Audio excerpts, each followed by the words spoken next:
We opened in 104. A little bit of time has passed, about 9 days, and our neighborhood has been fenced in, essentially. It's become sort of this safe zone. We have to trust, some of us want to trust that beyond the fence, everything is getting better.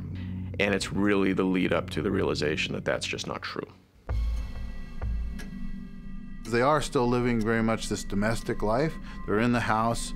The family's grown because there's more people, but there's still like the day-to-day chores of a household. My house is a refugee camp. My daughter's room is an ICU unit for strangers. Someone has to cook, someone has to clean. We're being told that the infection is being taken care of and there's areas that are infection-free. So for the most part, we think this is just something of a passing of time. The tide has most definitely turned.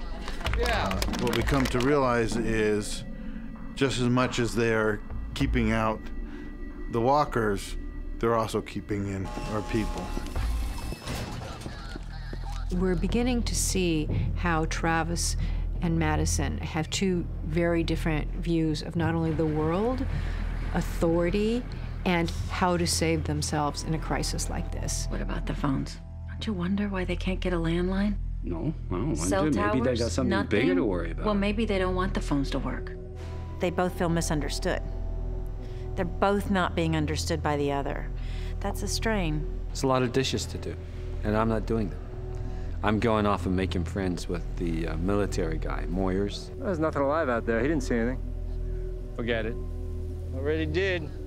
I think Madison, in part because she's been raising a son, plagued by addiction, she's more prone to accept that people do awful things, that people lie, that people cheat, people steal.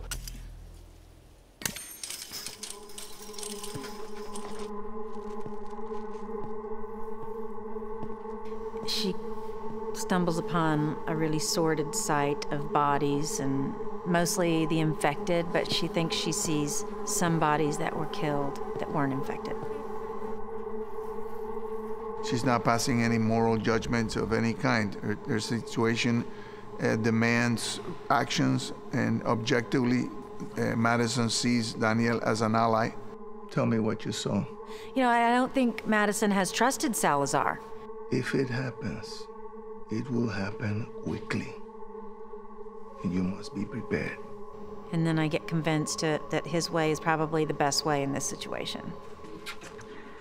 Careful. So initially, we let the military in. We know that Griselda needs a hospital. It's a great thing. Then they come into the home, and the whole mood changes. I have two names. Griselda Salazar, Daniel Salazar. No, not you. Nicholas Clark. What? Our family members are literally being taken. I mean, Nick is being taken from his mother, Griselda's being taken from her husband and her daughter. No! Take it easy, take it easy. And Liza, who is partly responsible for this, is put in a position where, in order to continue to take care of Griselda, who truly needs the help, she gets in the trucks and she leaves as well. Let Nick stay. He's not a risk. I'll look after him, please. You said you wanted to help. Yeah, I do, yes, but this... Then get in the truck. We could use you in the hospital. I know Nick. He's not my son, but there's an extension of this family, and I have guilt, and I guess also there's more I can do. All right, clear out. From Travis's point of view, this is a good thing. They are taking people to the hospital. Liza can help. She has skill. On the other hand, Madison has seen her son taken away without any opportunity to go with him. So they're on two different trajectories at this point. Where'd you take him? Where is he? No, Nick! I clock her, she clocks me, and I know she had something to do with it. She's intuitive in that moment, she blames her. From the perspective of the military, they're being smart and trying to take care of everybody that's in the neighborhood. From the perspective of our family, we don't understand why people who don't seem to be any threat are being removed, because our characters haven't yet realized that everybody churns. Fear the Walking Dead, domingos. Solo en tu canal AMC. Mucho más.